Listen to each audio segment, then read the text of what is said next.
Hello everyone, this afternoon on the marketplace, LPG Marketers Association directs its members to cease doing business with two industry giants, Blue Ocean and Sage Petroleum, from Monday, August 12. We'll tell you why. Also coming up, Vice President Dr. Bawumia has unveiled plans to anchor the value of the cedi to gold in an effort to stabilize the local currency and address ongoing foreign exchange challenges. Given our strategic intention to realize higher production volumes, to refine locally and support gold for oil and gold for reserve programs for a stable currency. How effective would this be? We will discuss. Plus, commercial banks demand names of businesses sanctioned by Bank of Ghana for issuing dark checks to serve as a deterrent. The directive says central bank will take the action, inform the banks, and publish their names in a widely circulating national daily. My name is Darryl Kwao. Thanks for being with us. Details coming up.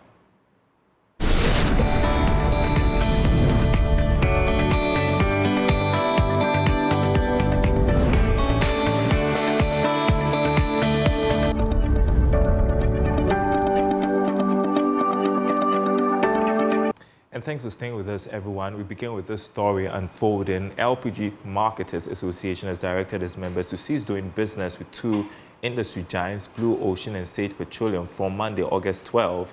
The directive, it says, will not cause a shortage of LPG. George has more on why the LPG marketers are taking this action. The move, Joy Business understands, has been influenced by these two companies now working to get into the business of direct LPG marketing to consumers under the yet-to-be-rolled-out cylinder recirculation program, which these marketers think that is not fair to them. Meanwhile, the LPG marketers have however assured that development will not affect supply of products on the market. This is because they will rely on other bulk oil distributors for their product. The LPG marketers, in a letter seen by Joy Business, has also directed the Gas Tanker Association not to load from Sage Petroleum at the Quantum Terminal in Blue Ocean in Tema for Monday, August 12, 2024. The association has asked its members also not to honor any invitation to load from these depots in Tema. It is not clear for now whether this is part of a series of measures that they are adopting to register their protest over how the cylinder recirculation program is being implemented by the National Petroleum Authority. All right, this story unfolding, we'll keep following it for you. Now to other news. Vice President Dr. Bawumia has unveiled plans to anchor the value of the cedi to gold in an effort to stabilize the local currency and address ongoing foreign exchange challenges. Speaking at the inauguration of the Royal Ghana Gold Refinery in Accra on Thursday, Dr. Bawumia highlighted that the proposed foreign exchange policy would aim to ensure the long-term stability of the cedi. A few years ago, government reduced the gold export levy, withholding tax, from 3% to 1.5%. The result of this is that after a sharp decline in gold exports in 2021, the gold export volumes have been steadily recovering, with 2024 showing promising signs. Given our strategic intention to realize higher production volumes, to refine locally and support gold for oil and gold for reserve programs for a stable currency, I intend to reduce the withholding tax from 1.5% currently to 1% next year, God willing, under my presidency. Join us on Zoom, Dr. Benjamin Amwa. He is Senior Finance Lecturer at the University of Ghana Business School. Thank you so much for joining us. What's your understanding of this proposal by the Vice President, and how would it help stabilize the cedi in the long term? Thank you very much. The usage of gold or commodities as an anchor for currencies around the globe is not something new. And if you read around the history of exchange rates, you realize that the whole world at a point in time used what we call the gold standard, where the unit of each currency was pegged or more or less valued relative to a particular set of gold or grams of gold. But you see, the reality is that the world around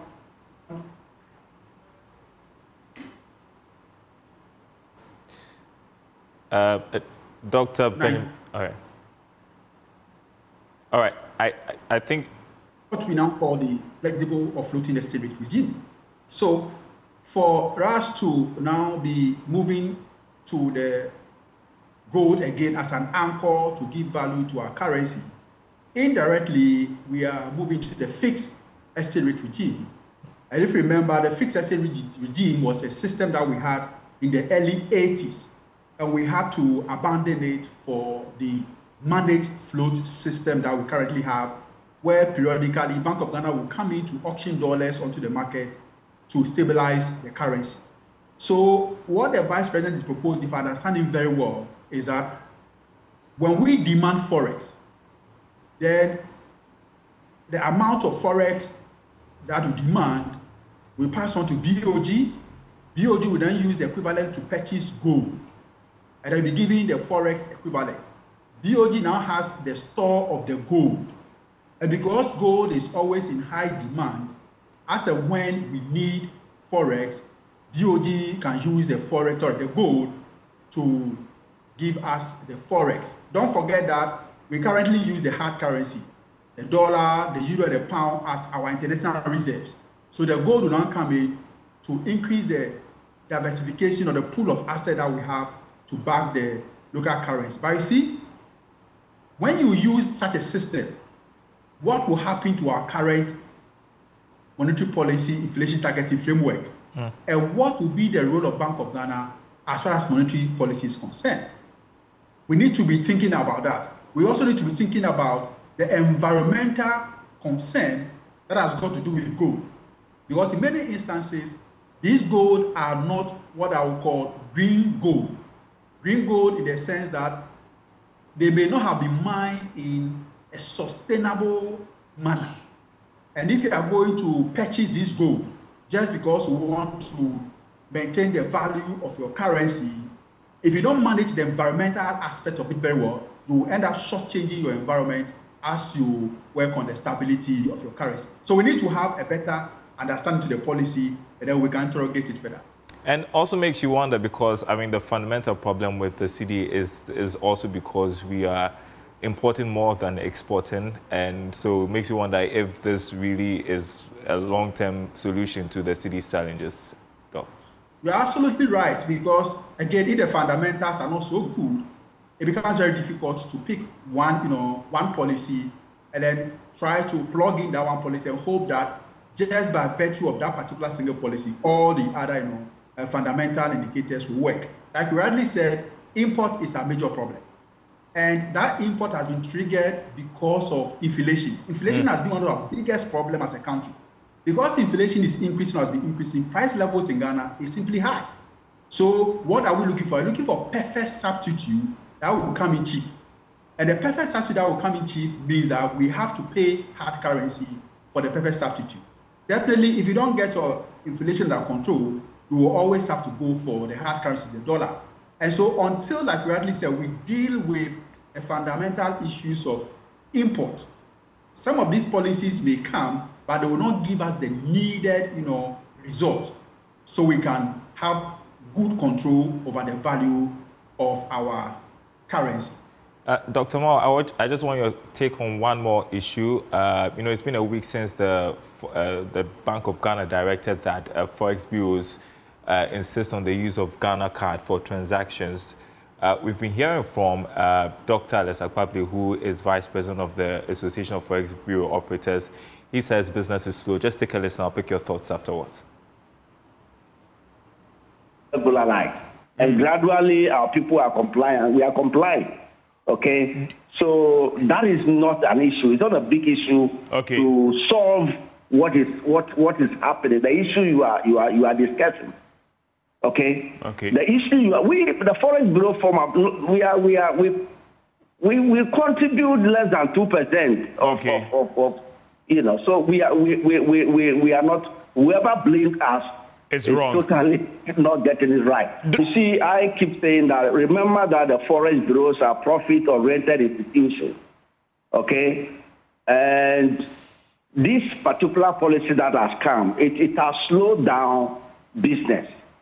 Okay, we are just praying that as time goes on, as education, public education goes on, and people get to understand that if you walk into a bureau, you must use your Ghana card, you must use your passport. If people buy into this, I think it will change. But as you speak now, somebody walked into your bureau, you said, well, look, bring your Ghana card, we want to do...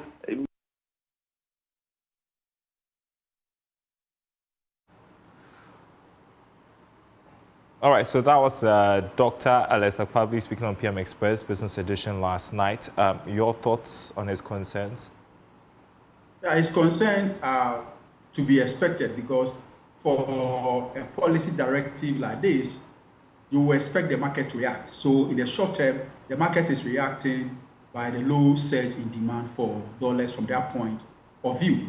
But we should not forget that the request for formal identification for the purchase of hard currency at the Forex bureaus is nothing new. It has been with us for as many years as one can think. So it is becoming a bit strange that with the formal, or let's say the pressing of the button to demand officially that it is done with a centralized trading platform, the market is reacting by picking up low demands on the Forex market. It's also instructive to know that he made a point that only about 2% of the Forex demand needs is met by the Forex bureau market.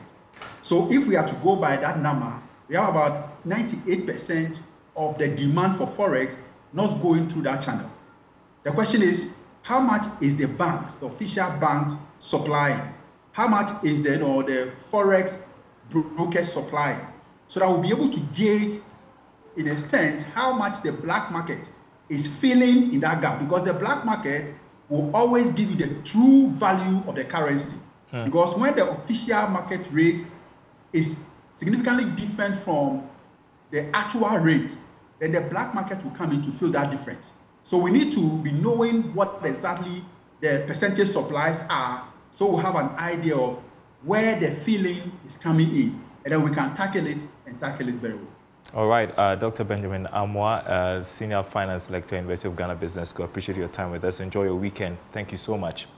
Well, let's move to other stories. Commercial banks are pushing for the names of all businesses and individuals sanctioned for the issuance of debt checks to be published in the dailies. Now, the Bank of Ghana earlier this week sanctioned more than 200 businesses and 47 individuals over persistent issuance of debt checks. They've also barred them from getting new credit from the banking system for the next 3 years. Now, speaking on PM Express Business Edition, Chief Executive of the Ghana Association of Banks, John Ewa, said that the regulator must go ahead and name these businesses to serve as a deterrent to others. It is not John Ewa who is saying that. That is what the directive says. So you want them published? You inform the customer. After first incidents, you record and report the customer to the Credit Reference Bureau. If the customer repeats over, and then you put the customer under surveillance. If the customer repeats the act within 3 years, you now report to Bank of Ghana and continue keeping the customer's record at Credit Reference Bureau. The third successive period, within that 3-year period, that is when central bank takes action. And the directive says central bank will take the action, inform the banks, and publish their names in a widely circulating national daily, at least 2 of them.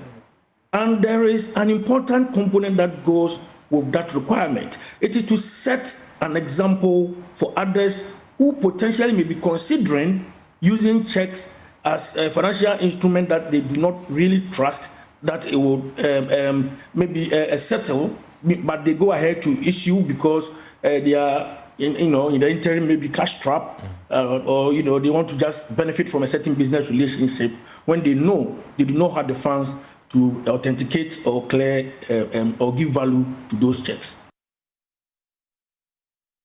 According to the... Some news from the agri sector now. Some fish farmers have called on government to support them after suffering major losses during the Aquaculture Dam spillage by the Volta River Authority. Data from the Fisheries Commission suggests that total fish production dropped from a little over 132,000 in 2022 to less than 100,000 in 2023.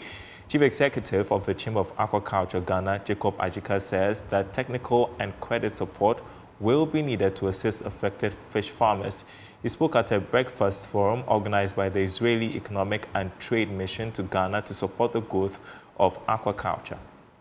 According to the Ghana Statistical Service, the aquaculture sector contributes up to 5% of the country's GDP. A 50% deficit of supply for the country's annual demand for fish means that more can be done to develop the value chain. Data from the Fisheries Commission suggests that total fish production dropped from a little over 132,000 in 2022 to less than 100,000 in 2023. At an Israeli trade forum to discuss the sector, Jacob Azeka, Chief Executive of the Aquaculture Chamber of Ghana, blamed the Aquaculture Dam spillage by the Volta River Authority. He says the spillage badly affected fish farmers along the Volta Lake. As of 2022, we had over 132,652 metric tons as the production coming from the aquaculture sector. But with the Aquaculture Dam spillage, one should automatically expect the production figure to drop. When that disaster occurred, fish farmers had huge quantity of live fish stock in production. Their cages were washed away. Those fish farmers witnessed high mortality when the spillage was ongoing. So as a result of that, according to figures that we have cited, the estimated production output from the aquaculture sector for 2023 is in the ranges around 102,000 metric tons.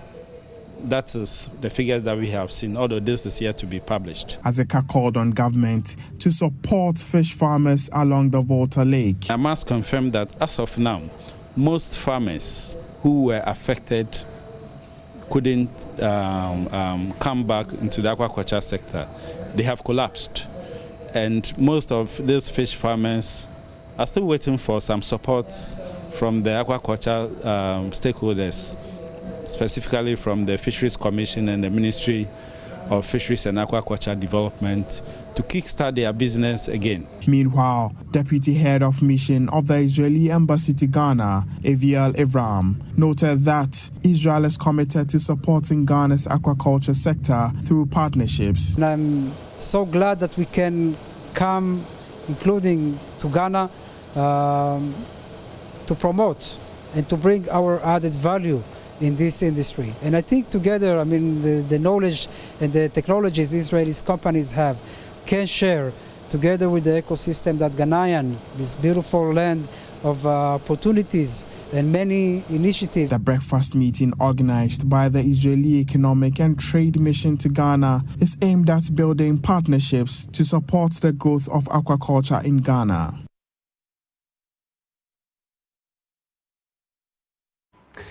You're watching The Marketplace. Up next, show business.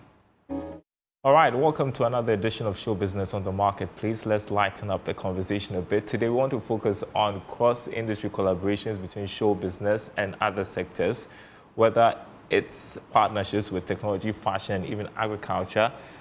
These collaborations are not just creative, but also driving significant economic impact. To discuss this, joined by culture journalist with myjournalline.com, Kenneth Autudako, to talk a bit more about this cross-border collaborations in between showbiz and other sectors. I mean, talk to us about what this is and how impactful it is to the economy. So you understand how important collaboration is in terms of any other field, not even limited to just the showbiz industry, from agriculture, from entertainment, from business, economics. I mean, in economy, basically, there's a lot that, goes into collaboration that ensures that there is some, synergy between different areas to ensure development in general.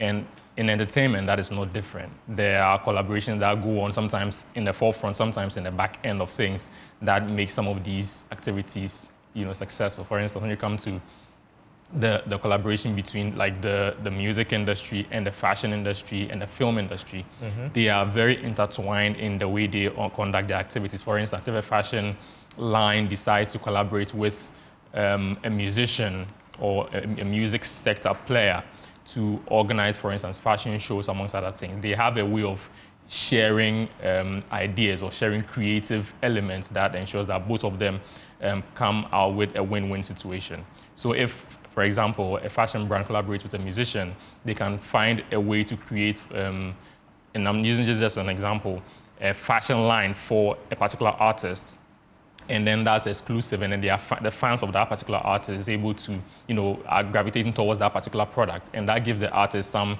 sort of element of goodies for their fans, while also highlighting whichever brand that is collaborating with. And it's a win-win situation for both of them because it's publicity for the artist as well, and it's also sometimes, depending on the arrangement that they go into, it's also making some monetary benefits for whichever fashion brand it is, and also publicity as well. Oh, let's bring it home to Ghana. I mean, have you seen such collaborations? Maybe give us examples if you like.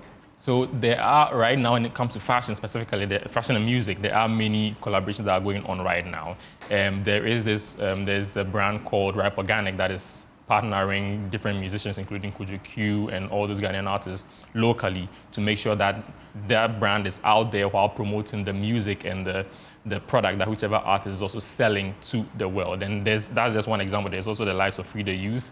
There's different examples that, if we are to list, we're not going to end the show. But basically, there is that, cross collaboration between, artists, fashion, and film, for example. So if we even look at the fact that just this year there was the Super Bowl commercial that was shot, one of them that was shot here in Ghana. I remember that. Yeah, exactly, that one, for instance. So even the fact that it was shot in Ghana, you realize that it didn't just use the fact that it was a US event, didn't prevent them from collaborating with local players, and this extends to the technical people that are going to be involved in producing that particular content. So that brings in video directors, filmmakers, actors, actresses, and even the score that's going to be produced, the music score that's going to be produced for that specific artwork to come to light, which eventually is shown on the world stage. Right. In turn highlights the heritage that the country of origin is projecting to the world. I mean, talk to us a bit more about how such collaborations, I mean, you talked about the Super Bowl experience, increases the visibility of Ghana on the international market and makes us more visible. So that is one example. Let's look at some other areas as well. When even the fashion that we're talking about, that's one other area. The Super Bowl, I mentioned the fact that there are individuals that are in the value chain that get employment in that specific scenario. If you look at a country like Ghana, where unemployment rate is very low, and government is also struggling to meet up with the demands of the youth that are graduating from various tertiary institutions, amongst others, this sort of helps. It's sort of a help that the private sector is also contributing in its own way into alleviating, the issue of unemployment as well. So, for instance, if you also look at the fact that musicians need, because of digitization, producers need streaming platforms. Musicians need streaming platforms to be able to get their audio or their work out there. That is where streaming platforms such as Spotify, Apple Music, and all those things come in. And Boomplay as well is a local one that's also helping artists locally. So that in that instance, there can be a partnership between like an artist and whichever streaming platform to collaborate in running campaigns that put their music out there and also helps that streaming platform to gain traction in the local space as well. So there are very different ways that this can also materialize. In the film industry back there, there's also fashion that plays into it, because if like a foreign brand, a very big brand, it's coming in to shoot a movie here, like we're talking about the Super Bowl, for instance, they will have to be clothed. And the fact that they are having that campaign over here or creating that campaign over here means that for fashion designers, for instance, there's going to be an opportunity for them because they will want to tap into the local identity of the people, and that creates some more employment, which also goes on to boost the economy as a whole. This seems pretty lucrative. So what are the challenges currently that we need to, take a look at to, benefit more from this? So if you look at these various industries, all of them have a structure that they work with. Some structures take a long time to materialize. Others have a short time to get done. For instance, if the timelines between what a filmmaker would require to put a campaign out will be different from what a musician's version may be shorter than what the filmmaker or the documentary maker will take. So that communication in terms of timelines is where there is one challenge. So in addressing that, if there are able to be clear communication gaps between, various sectors, is going to also help, ensure that there is the streamlining of whichever campaign that they are running. Basically, also when it comes to the structures that are in place to be able to ensure a seamless, coordination between all of these areas. That's also one thing that, if looked at, is going to also help to ensure that there is some development in that area and also a boost to the economy as a whole. Like I said, it sounds pretty lucrative. We should explore that more. Thank you so much, Ken Auchida, Aquaculture journalist, myjoyonline.com. And speak of it, there is more news there, myjoyonline.com/business. More from that interview with John Ewa, the Chief Executive of the Ghana Association of Banks. My name is Darryl Kwao. Thanks for watching. Enjoy your weekend.